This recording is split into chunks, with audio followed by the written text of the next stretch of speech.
Mungkin bisa diceritain Kak sedikit ceritanya gimana bisa berhubungan dengan It's Buah dan juga Rumah Harapan Indonesia. Banget. Jadi aku tuh sangat concern ya sama kesehatan.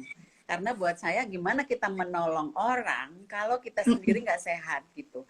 Dan sementara saya sendiri di masa pandemi itu banyak banget GoFood, GrabFood, segala makanan yang udah nggak sehat kan. Jadi daya tahan tubuh turun karena makanan yang dimasukin juga udah yang penting makan segala macam gula dan sebagainya. Terus saya merasa saya harus detox nih ya. Detox saya mencari uh, uh, jus-jus yang bisa membantu saya untuk membuang semua racun-racun yang kemarin sempat masuk dalam tubuh. Jadi saya melihat dari semua yang ada di sosial media yang seliweran waktu itu, ini kita belum kenalan loh ya. Yang seliweran aku udah compare, paling menurut saya paling bagus ini It's Buah gitu. Saya pesen lah, jadi saya jadi ngerasa wah ini saya harus detox, dan ternyata waktu saya cobain detox ini ya, saya nggak ngerasa sama sekali lapar dan sebagainya, terus kulitnya jadi glowing gimana gitu kan. Jadi saya ngerasa wah ini bagus banget nih buat saya pribadi ya. Saya belum kepikiran waktu itu sama anak-anak Rumah Harapan. Jadi yang penting saya dulu nih, saya harus sehat, saya harus membersihkan semua racun-racun yang ada dalam tubuh. Plus bonusnya glowing, bonusnya jadi kulitnya jadi lebih fresh, jadi lebih sehat gitu. Jadi saya pikir wah ini keren banget. Nah waktu itu saya melihat ada YouTube kalau nggak salah waktu itu. Nah dari YouTube itulah Webinar. iya waktu itu saya merasa ini bagus banget nih kalau misalnya bisa support Rumah Harapan. Pas di YouTube itu saya lihat ada salah satu dari misinya It's Buah adalah berbagi sehat. Nah saya iseng-iseng nanya, kalau kerjasama dengan adik-adik di Rumah Harapan mau nggak berbagi sehat? Nggak taunya malah disupport sekarang bukan cuma satu kali. Biasanya orang kan kalau disupport satu kali udah gitu. Ini disupportnya setiap Selasa dan Jumat, itu luar biasa. Dan nanti saya ceritain gimana efeknya sama anak-anak, terutama anak-anak kanker ya, itu keren banget. Imun booster itu bener-bener kasih energi banget. Jadi sarapan pagi saya ini, terus siang baru makan, malam juga sebelum tidur saya minum buah, jus buah. Jadi ya enak banget. Boleh dijelasin nggak Kak, sebenarnya RHI itu yayasan apa sih?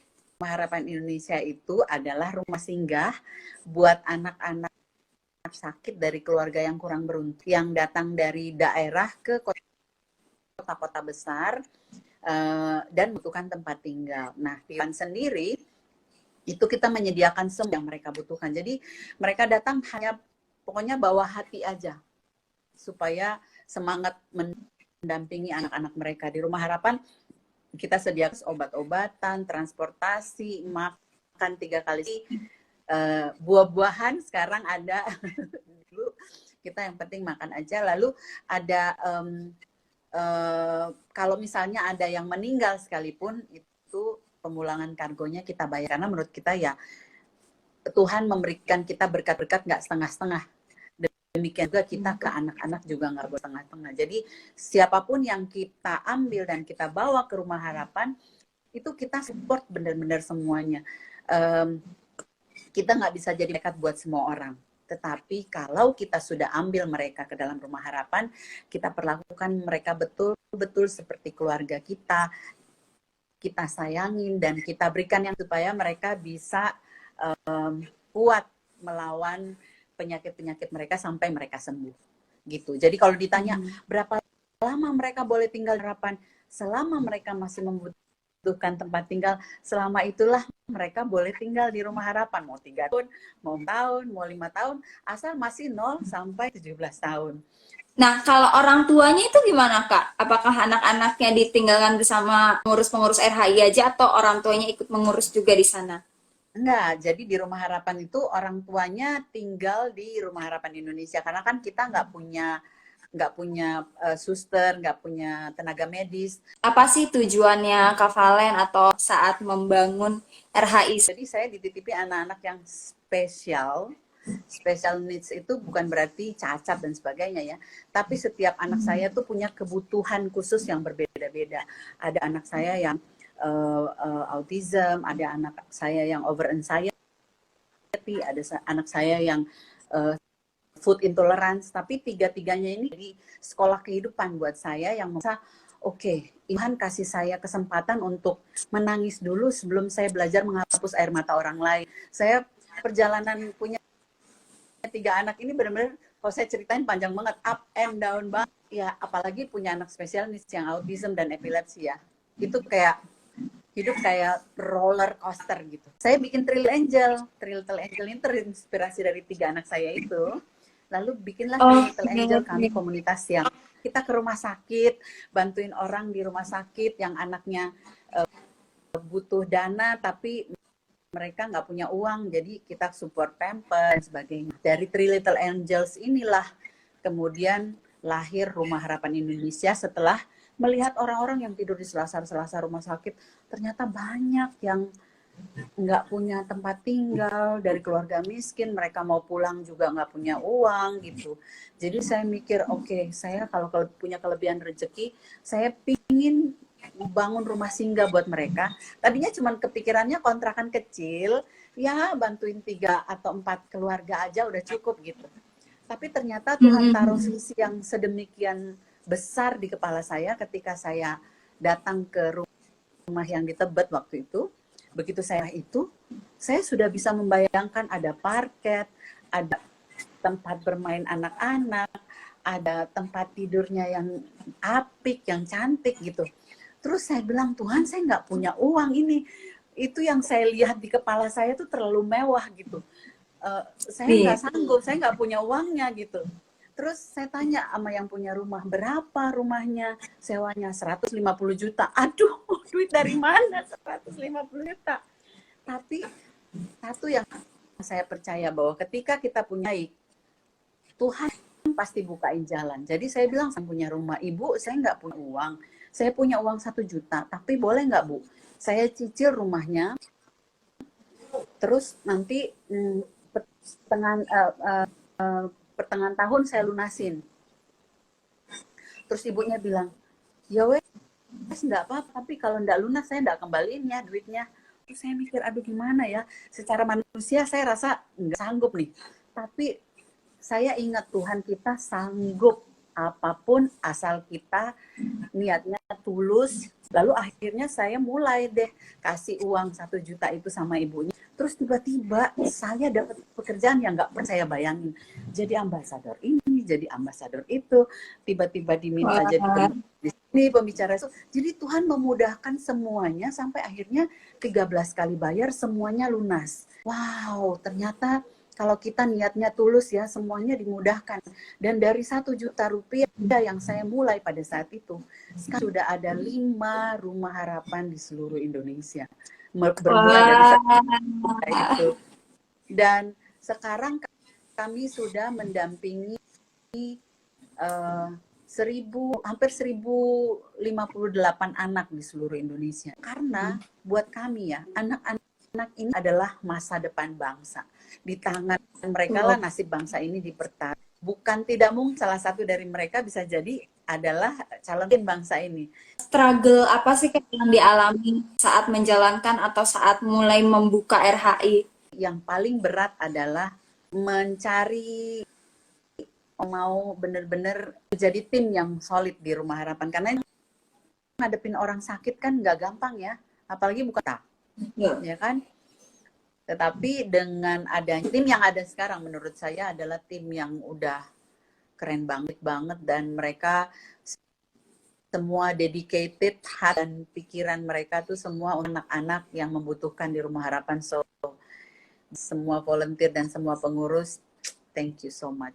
Yang kedua adalah kalau adik-adik meninggal, berat sekali buat kita. Untuk apa? Kita emotionally corrupted. Karena sekali lagi, adik-adik yang masuk ke Rumah Harapan itu adalah kita anggap sebagai keluarga. Kadang-kadang sampai menangis bisa berhari-hari gitu. Karena kita udah dekat banget kan mereka. Lalu yang ketiga, terutama di masa pandemi ini, adalah menjaga asupan gizi mereka.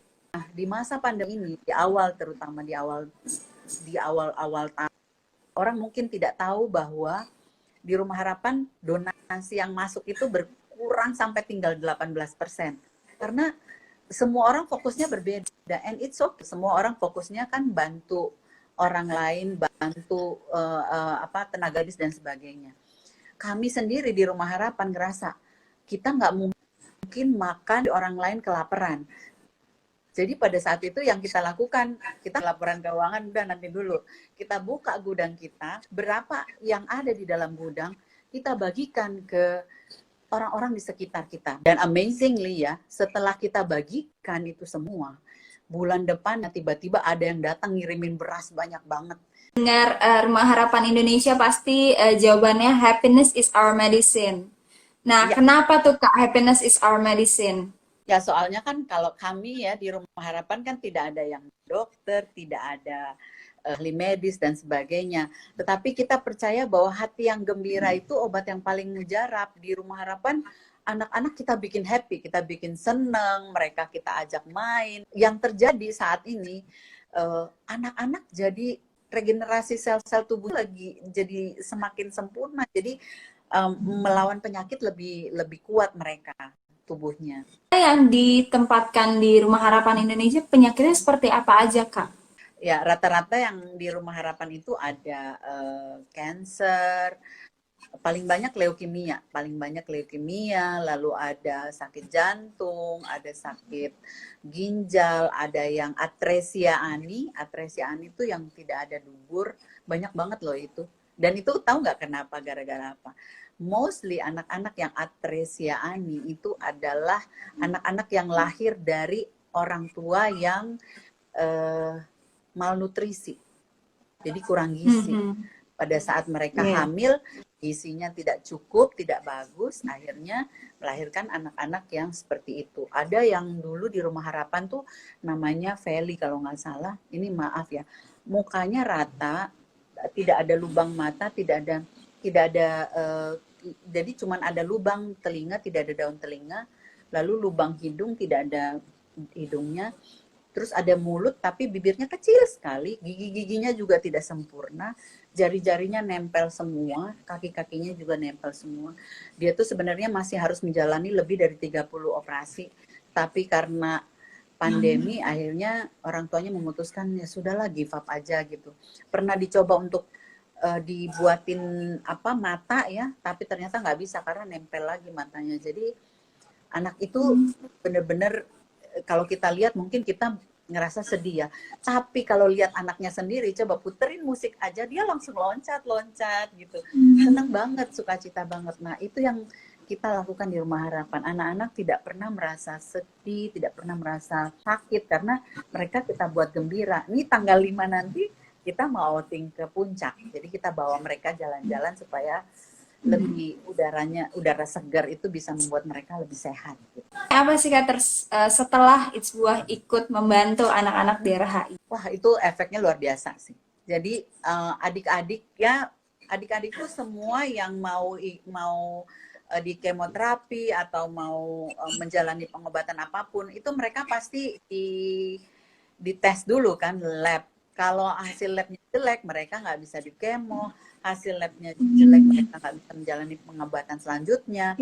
Harus benerin dulu, baru bisa kemo. Dan sekarang ini anak-anak tuh daya tahan tubuhnya jadi lebih kuat setiap kali mereka lab, semua hasil labnya bagus-bagus semua. Jadi mereka bisa lanjut ke protokol berikutnya gitu. Dan itu karena support dari asupan gizi ya, kayak jus buah ini sangat membantu banget, terutama buat anak-anak leukemia. Ya, anak-anak cancer ini kemarin kan dapat support kita selalu dari semua buah itu selalu ada buah naga kan. Nah, buah naga ini benar-benar sangat-sangat membantu, terutama buat anak-anak yang cancer kan, leukositnya jadi cepat naik gitu, trombositnya juga bagus gitu dengan adanya buah-buah terutama yang buah naga itu gitu. Jadi so thankful. Dan ini sudah ada di 5 kota di Indonesia ya, tapi It's Buahnya baru 1 kota, jadi masih baru bisa mensuplai di Jakarta. Iya, mudah-mudahan, makanya saya doakan semoga It's Buah dengan misi berbagi sehatnya ini luar biasa loh. Saya sering nih, kita dapat support dari orang lain, misalnya ngirim buah atau apa. Tapi supportnya itu nggak pernah continue seperti sekarang ini. It's Buah ini sudah beberapa lama ya, udah hampir sebulan ya. Dan nggak berhenti-berhenti gitu. Ngirim 15 kilo buah, jus sampai 20 botol, itu luar biasa banget. Kalau dihitung berapa banyak tuh. Tapi itu nggak Itu dipikirin semua sama berkat sahabat sehat. Oh iya, itu makanya saya bilang, aduh itu luar biasa banget ya sahabat sehatnya It's Buah ini benar-benar membantu banget adik-adik di Rumah Harapan, membuat mereka jadi lebih sehat lagi gitu. Jadi sebenarnya ada dua cara kalau misalnya sahabat sehat ini mengikuti gerakan berbagi sehat ini. Yang pasti dengan cara mengkonsumsi atau menggunakan membeli produk-produk It's Buah pastinya. Misalnya cold press juice atau kayak Kavalen gitu ya, detox di It's Buah. Dengan begitu aja mereka tuh udah mendukung 3 misi It's Buah. Nah, tapi Wow. bisa juga misalnya mau langsung pun mereka bisa buka website It's Buah, linknya berbagi sehat ada di highlight It's Buah juga. Nah, bisa dari Wow. situ. Jadi sebenarnya banyak caranya. Karena kita berharap bertekad untuk lebih banyak lagi menyalurkan, nggak cuma ke Rumah Harapan Indonesia aja. Rumah Amin. Harapan Indonesia aja belum semuanya. Amin, amin, amin. Kalau ada sahabat sehat yang ingin berdonasi langsung pun ke Rumah Harapan Indonesia bisa lewat mana, Kak? Di Instagram kita ada informasinya, jadi ada nomor rekeningnya di Instagram, ada caranya lewat kitabisa.com/rhi juga bisa. Atau lewat It's Buah, kalau It's Buah kan kitanya sehat, kita juga berbagi gitu. Terakhir Kak, sampaikan pesan-pesan buat sahabat sehat biar lebih giat menjalankan hidup sehat dan juga mendukung kegiatan berbagi sehat ini biar makin banyak yang ngerasain gitu efeknya. Iya, pesan-pesan saya semoga teman-teman di luar sana diberi kesehatan, kekuatan, dan spirit ya, semangat untuk menjalani masa-masa sulit, terutama masa-masa COVID ini kan tidak mudah ya. Banyak sekali di luar sana ancaman yang tidak kelihatan, yang bisa jadi suatu saat menyerang siapa saja. Kita nggak pernah tahu. Tahu-tahu kita lagi jalan atau di mana, tahu-tahu kita terserang. Nah, perlu sekali mempersenjatai tubuh kita ini dengan imun booster dari dalam. Caranya gimana ya? Makan yang bergizi, yang sehat, dan tidur cukup, minum yang cukup, minimal 8 gelas sehari. Dan yang paling utama adalah menjaga pikiran selalu positif. Dan yang satu lagi yang paling bagus adalah, ini yang paling sempurna adalah kalau kita sudah makan. Jadi ada 3 nih kan, kayak tripod tuh kan kuat kalau ada 3 kakinya. Yang satu tadi udah asupan yang bergizi, lalu kita tidur dan cukup dan sebagainya. Yang satu lagi adalah jangan lupa berbagi. Karena di saat kita berbagi, kebahagiaan yang kita rasakan itu kalau kita beli barang, itu kebahagiaannya cuma sebentar. Kalau kita udah bosan sama barangnya udah hilang. Tetapi ketika kita berbagi, rasa yang tinggal di dalam hati itu, kerasanya sampai kita pulang nanti, itu kebawa terus. Bahkan menjadi batu bata yang akan menjadi rumah kita nanti di sana. Jadi banyak-banyaklah mengumpulkan batu bata sekarang mumpung kita masih di dunia. Karena kalau kita udah di sana nanti nggak bisa balik lagi. Oh iya, rumahnya belum jadi di sini, mau balik lagi dulu ke dunia, mau bikin lagi, udah nggak bisa. Jadi, tempat kita di sini, masih di dunia, yuk kita kumpulin batu bata kebaikan sebanyak-banyaknya untuk kita pakai bangun rumah di atas sana nanti. Gitu. Valen, sampai jumpa juga sahabat It's Buah. See you Terima next week. kasih sahabat It's Buah.